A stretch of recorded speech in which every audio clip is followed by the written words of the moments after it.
Harley Quinn issue 14. Connor, by all means. Yes, it's still Rosmo.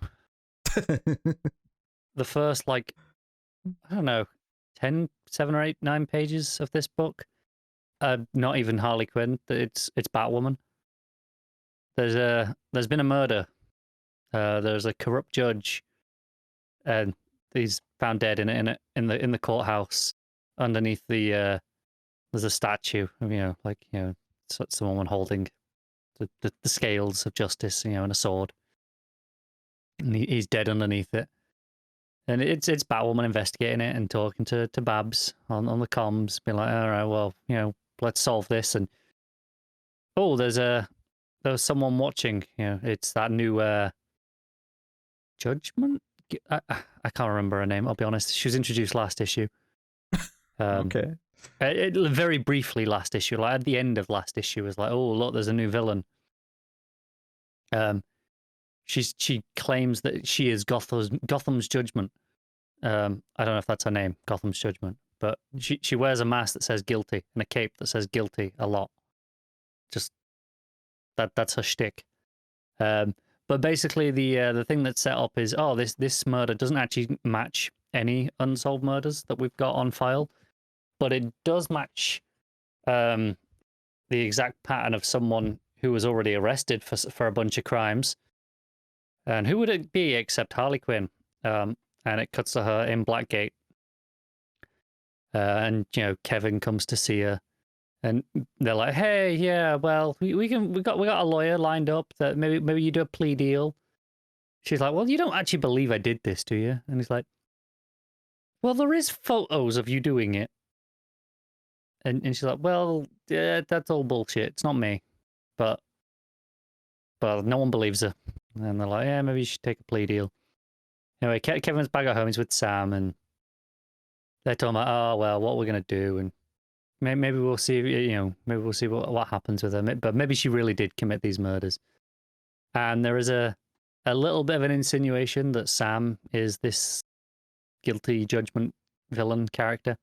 Not much, just she's got this suspicious cut on her arm right after this fight with Batwoman the night before. And I think there is a point where Batwoman slashes her arm a bit with a. It's hard to say exactly because Rosmo's fight scenes are messy, shall we say? They're not the best, along with a lot of his other stuff. But yeah, messy fight scenes. So I think it's supposed to be that. That's definitely the strong implication anyway. Is she's the villain all along? And anyway, Harley's in Blackgate. Batwoman comes in. She's like, "Hey, we need to talk." There's a riot going on. There's yet another fight scene, yet another very messy fight scene where I'm following what's going on very disjointedly. And Batwoman just breaks Harley Quinn out temporarily so that they can go and talk and see what's going on. But yeah, it's a pretty straightforward issue as these Harley Quinn issues go. There's no real jumping around in time or anything like that. I will say, this is the first time in a while on this book where at the start I felt like I'd missed an issue. Like because it just dropped me in on all this stuff, and Harley's in Blackgate, and I don't remember a lot of this from last issue. And maybe it was there and I'm forgetting, but for all this book's problems, I still tend to remember the general gist of what happened. Once I start reading it, like I'm like, okay, yeah, I remember this is where we were. This took a lot longer to come back to me, or some of it still hasn't, where I don't remember if it did show some stuff or if it's taking some liberties and doing a bit of a jump forward.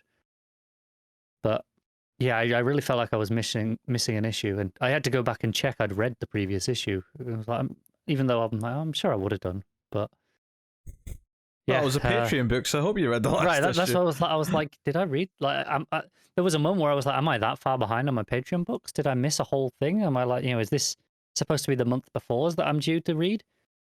And it's not. I did read that. I checked. It's just, yeah, it lost me this time for some reason. But Honestly, it's more straightforward than most of these issues have been. Like I said, there's no jumping around in time.